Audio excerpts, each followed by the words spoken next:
So we have our two functions, f of x is equal to x squared plus 2x minus 3, and g of x is equal to x plus 1. So the first one is asking us to find the following, and it's just f of x plus g of x. And we did something similar to this in 3.1, except for we found the value of the functions with a specific x. Here we're just taking the actual functions and adding them, subtracting them, multiplying, and dividing, okay? So what is f of x? What does it say it's equal to? Yep. So we're going to take the entire function, f of x, just like it is. So x squared plus 2x minus 3. So that's my f of x function. And then I am going to add the g of x function, which is x plus 1. Okay, we're not plugging any numbers in. We're just taking the actual functions and adding them together. What that means is basically I'm just going to combine my like terms. And I'm going to write this in standard form, which starts with the highest exponent. So if I look at what I have here, x squared plus 2x minus 3, and then I'm adding plus x plus 1, what's the highest degree term there? X squared. Okay, are there any other x squareds that I can add with that one? No, so we're just going to bring that down. So x squared. And then I have a positive 2x and I have a positive 1x, which will add together to give me a positive 3x. And then I have a negative 3 and a positive 1. So when I combine those together, that's going to give me a negative 2. And then that's the answer. That's all you do. So we're just taking the actual function itself without plugging any numbers in and adding them. So we're just going to be combining like terms.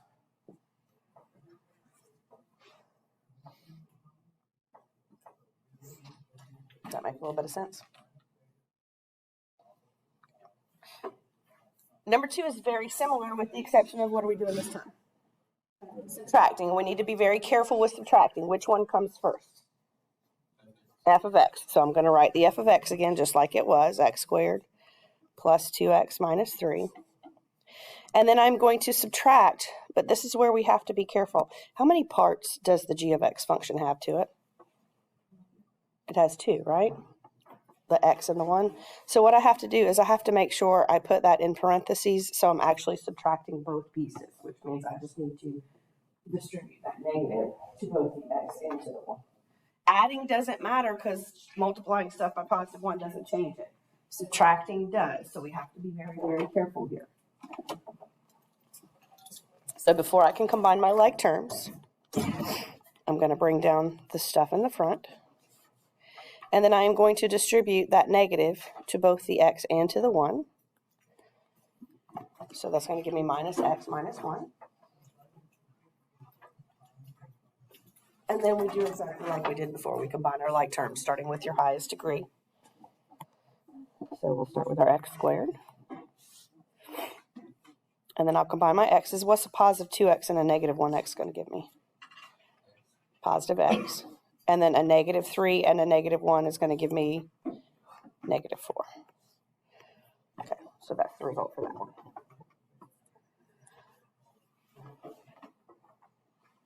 Doors are good? All right, 2 new functions. I want you to, no, I'm kidding. They're the same functions. We're going to multiply them and we're going to then divide them. Okay, so if you'll maybe write down the question. It's the same 2 functions, so you don't have to rewrite those. I just put them again so you could see them on the second page.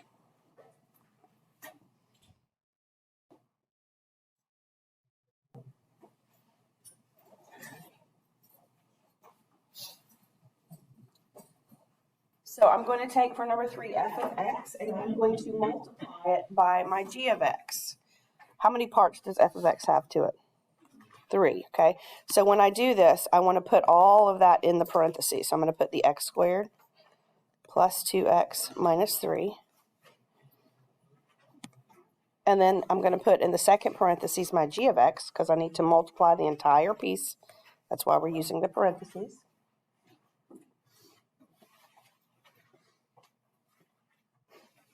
F of x times g of x is what we're working on.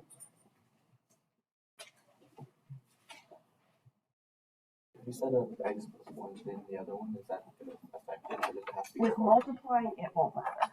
With adding and subtracting, it will. Am I ready? So I have a parenthesis times another parenthesis, which means I'm just going to kind of like the FOIL process, but we're going to distribute. Starting with this first term, the x squared, we're going to multiply that by, whoops, try that one more time. Multiplying that x squared by the x. So that'll give me x to the third. Then I'm going to multiply the x squared times that positive 1, which is going to give me a positive x squared.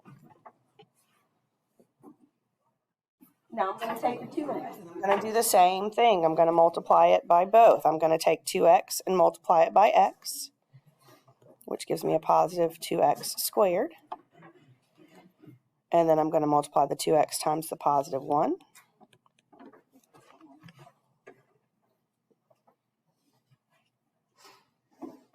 And then I have to multiply that last term, the negative 3, by both the x and the 1. So we're going to do that. Negative 3 times x is negative 3x. Negative 3 times 1 is negative 3. Now what do you think I need to do? Combine my like terms. What's the highest degree? X to the third. Okay, there's only one of those. And then I have a positive x squared and a positive 2x squared, which is going to give me a positive 3x squared. And then I have a positive 2x and a negative 3x, which is going to give me a negative x. Positive 2 and negative 3. Yeah. And then that last term that doesn't have a variable is just going to come down. And so the result of me multiplying those functions is going to be that x to the third plus 3x squared minus x minus 3.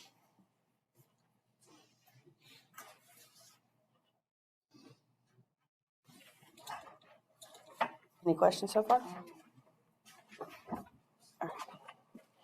Number 4 is dividing our two functions. Which one goes on top? F of x. So I'm going to write the f of x. X squared plus 2x, whoops, minus 3. And then on the bottom, what goes there?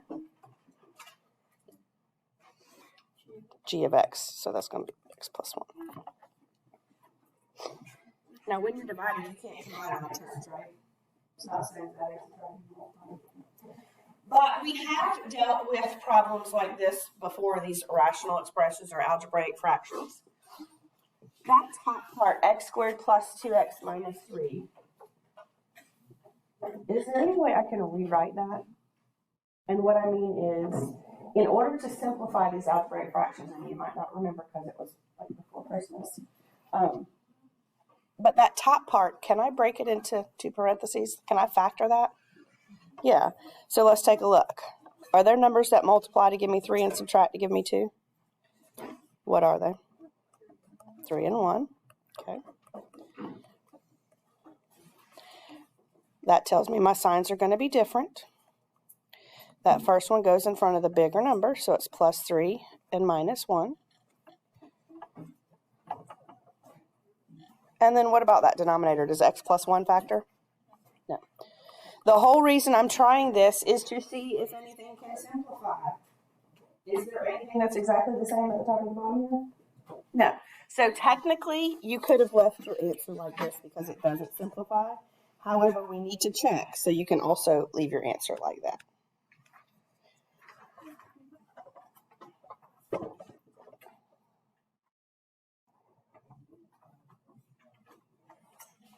Anybody have any questions so far?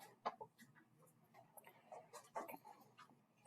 So we're going to take it up a notch now. We're going to take new functions. We're going to add them, subtract them, multiply, divide, but we're also going to have to talk about their domain, which is what we talked about in section 3.1. Remember, the domain is what are all the values that x could be to give me a real number output. So we have to pay attention closely to fractions and to radicals. So let's start with this. Oops. You have two new functions.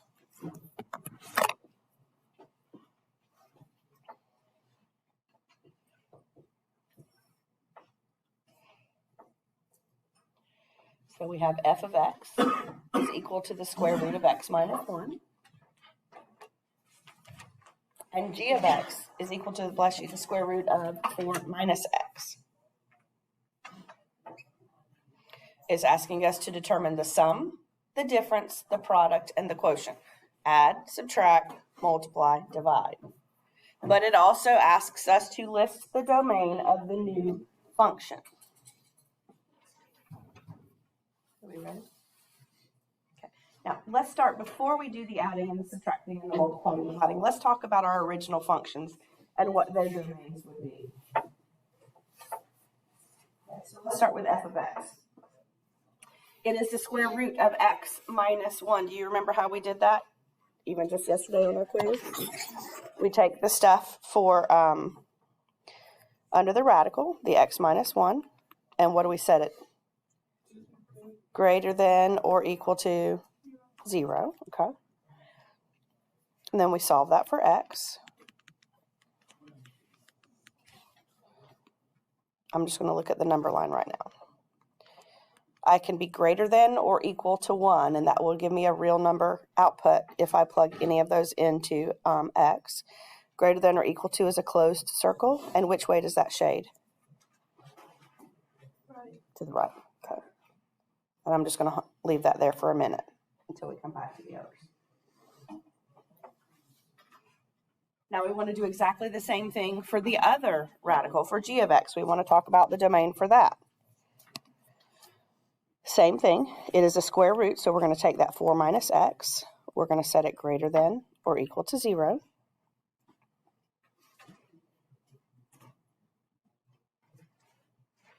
We're going to solve that. Subtract 4. That's going to give me a negative x is greater than or equal to negative 4. What do I still need to do to get x by itself? Divide by what? A negative 1. And anytime we divide by a negative with inequalities, what do we do to that symbol? Flip it. Okay.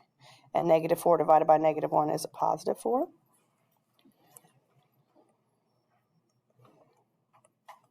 I'm going to look at my number line.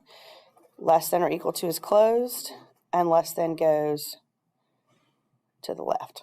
Okay, and we're going to hold tight on those.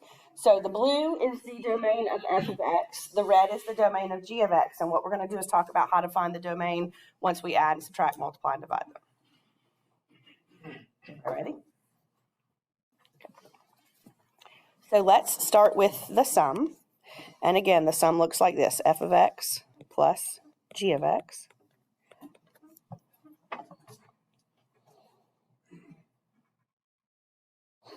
What is f of x again? The square root of x minus 1. And then I'm going to put a plus sign. And what is g of x again?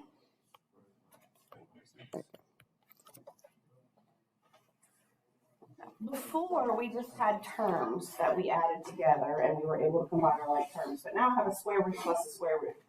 If we can remember back to way back when we dealt with radicals, can we add radicals if they're not exactly the same? No. So can I actually add those two together? No. So my sum is going to look just like that. It's just going to be the square root of x minus 1 plus the square root of 4 minus x. That is the sum.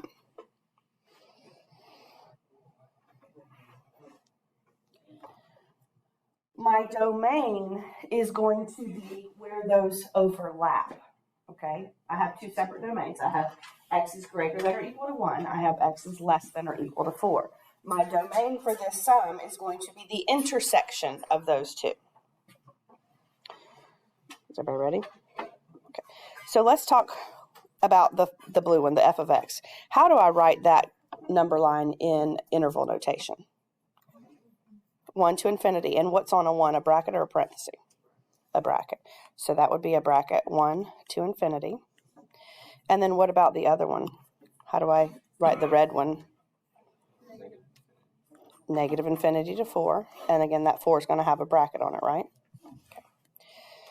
So let's talk about a number line. I want to be able to leave that up there. Someone use the board. When I'm putting a number line, remember our smallest numbers always go on the left. What's smaller, 1 or 4? 1, right? So 1 goes on the left, 4 goes on the right. So let's talk about that. 1 is closed and shaded to the right, yes? Okay. And then the 4 is closed and shaded which way? To the left. So my domain of my function is going to be where they overlap. Where do they overlap? Just where? In the middle, right? So my domain is going to be starting at 1. Can I actually equal 1? Yep. So we're going to use a bracket. And then I go all the way up to 4. And can I actually equal 4? Yes. So the way that this is going to be written, sometimes you'll see it like this. You'll see the individual domains, and then instead of the union, you do it upside down. That means the intersection. And then you would do negative infinity to 4. Okay. But we don't want to leave it like this. We want to write our final answer as just the intersected part, if that makes any sense. Okay. The good news is when you add, subtract, and multiply, your domain is going to remain exactly the same as what it is for the sum. Okay. The only time it's going to get a little bit different is when we do the division. So I want you to try this one. I want you to try the difference, f of x minus g of x.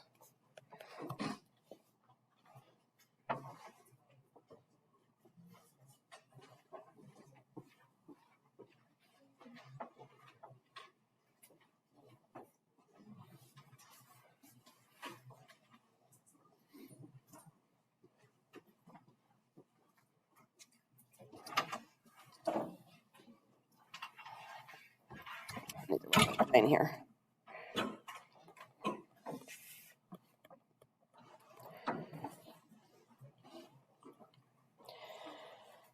What's the f of x function? The square root of, and then I'm subtracting the g of x, which is, and again, just like addition, with subtraction, if they're not exactly the same, can I do anything with them? No. So that's going to be my difference. And then the domain is going to be exactly the same as the sum, so it's going to be bracket 1, 4, bracket.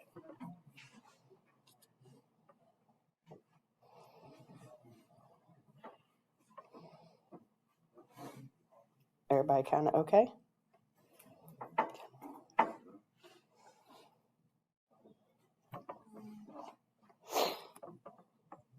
All right, next, we're going to do f of x times g of x.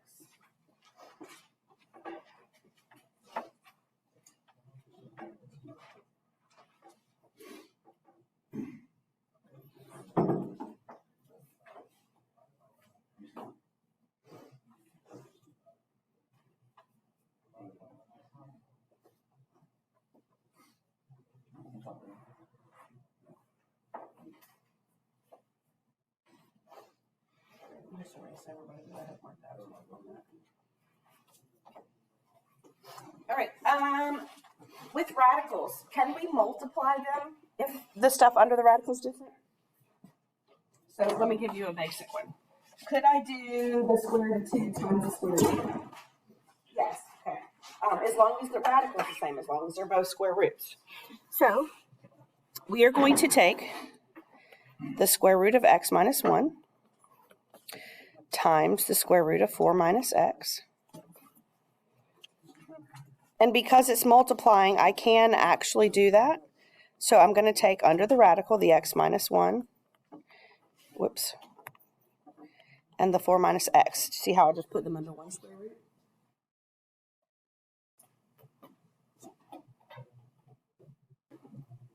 Do you think I could do a little bit further just to make it a little bit more sense with the step under the radical? No, you wouldn't want to switch the 4 and the x because that would change the value of that piece. But if I have a binomial times a binomial, what can I just FOIL and combine my like terms? Yeah, let's do that.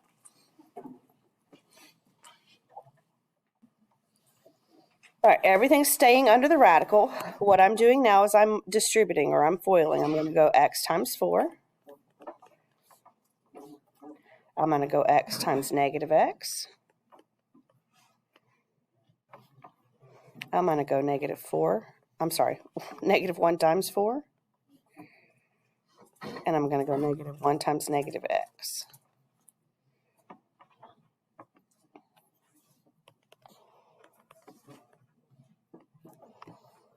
What should come first? And what kind of x squared is it? Negative. So we're going to go negative x squared. And then I have a positive 4x and a positive 1x, which is going to give me a positive 5x. And then I have that negative 4 that can come down. So my product is going to be left just like that. And then what did we say about the domain? It's going to be the same as the first two. So it's going to be in between 1 and 4, and it can actually equal 1 and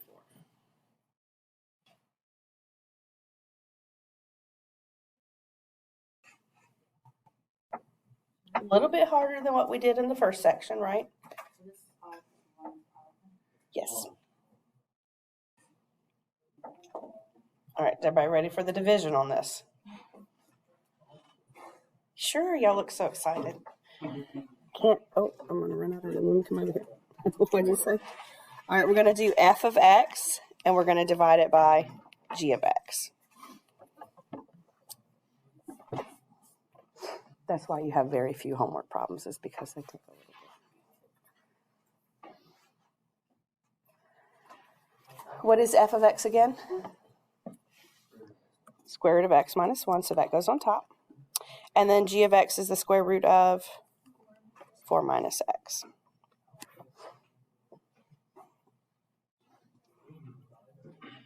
As a fraction, specifically with radicals, if they don't have anything in common, like a single term in common, they can't factor or break down, there's nothing I can do to reduce that. So my quotient is going to stay just like this. Okay? It's the square root. I can't do anything with it, so I'm going to leave it just like this. But here's where our domain is going to be different. We have the beginning part.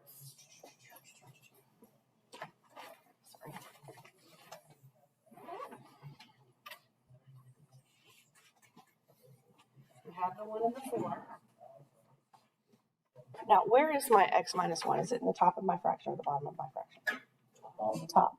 Is it okay to get 0 in the top of a fraction? Yes. Okay, so I can still equal 1, and it's going to be greater than that, so that part of the domain is still the same. But my 4 minus x is where? In the bottom. Can I have 0 in the bottom? No. So where this is going to differ is I cannot actually equal 4. If I equal 4, that's going to make that denominator turn to 0, which is not allowed, correct? And then I'm still going to be less than 4. And so my domain is still the intersection. The only difference is at 1, can I equal it? Yeah. Am I allowed to equal 4?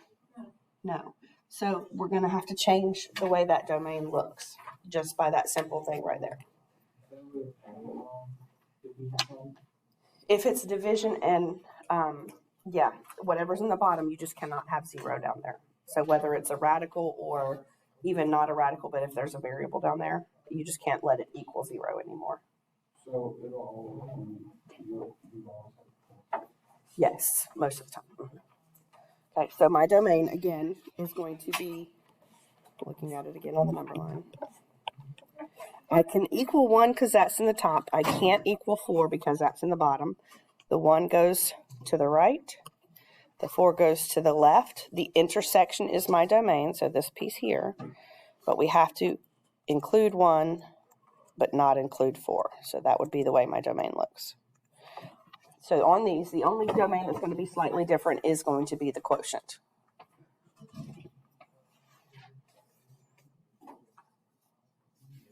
Kinda, sorta, okay, a little bit? All right, I want you to do one by yourself then. Same thing. And this is the last one. So I want you to add it, subtract it, multiply, divide, and state the domain. So f of x plus g of x f of x minus g of x, f of x times g of x, and then we're going to do f of x divided by g of x. Those are the four that I want you to work on. First, let me do some erasing so I have some space. All right, let's start with f of x. My domain is going to be, I take my x plus 3, I set it greater than or equal to 0, and I solve it for x. Think about your number line. It's greater than or equal to, so that is closed and going to the right. And then for g of x, I'm going to take the 1 minus x. I'm going to set it greater than or equal to 0. And I'm going to solve. And so that gives me x is less than or equal to positive 1.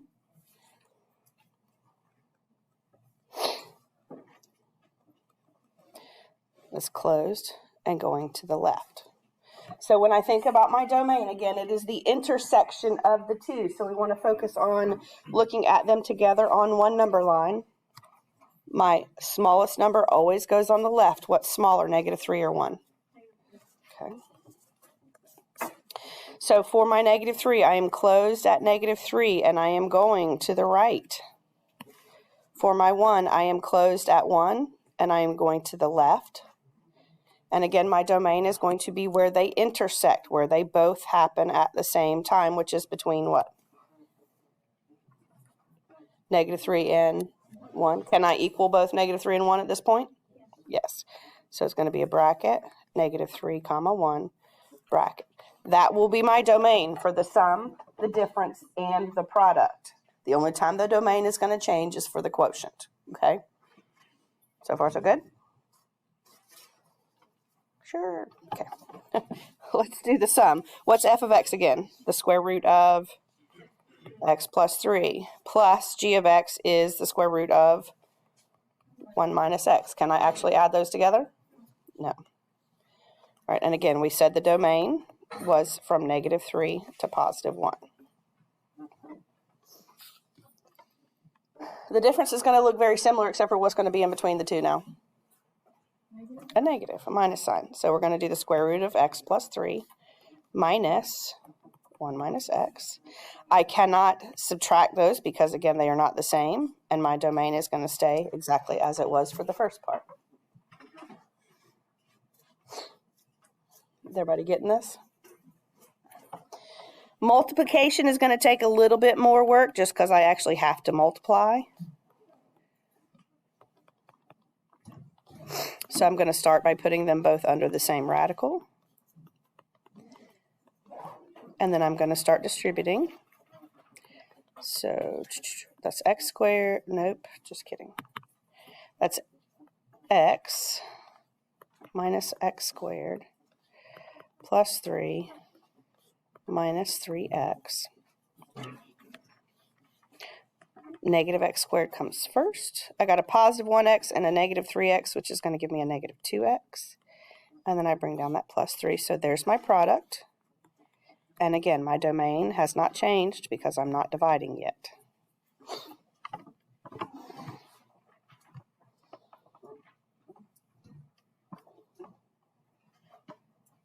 So far, so good? All right, and then with the division, f of x is the square root of x plus 3. G of x is the square root of 1 minus x. Can that simplify it all? No. And then this is just where we need to be careful. Which one is no longer allowed to be equal to the -3 or the 1? Which one's at the bottom? The 1. So when I write my domain, it is going to be very similar. It is still can be equal to -3 because that's at the top. It no longer can equal 1 because that is in the bottom now and that can't have 0. Okay, so that's really how the domain is going to change with your division. You just have to figure out which one it's not allowed to equal anymore. Kind of okay?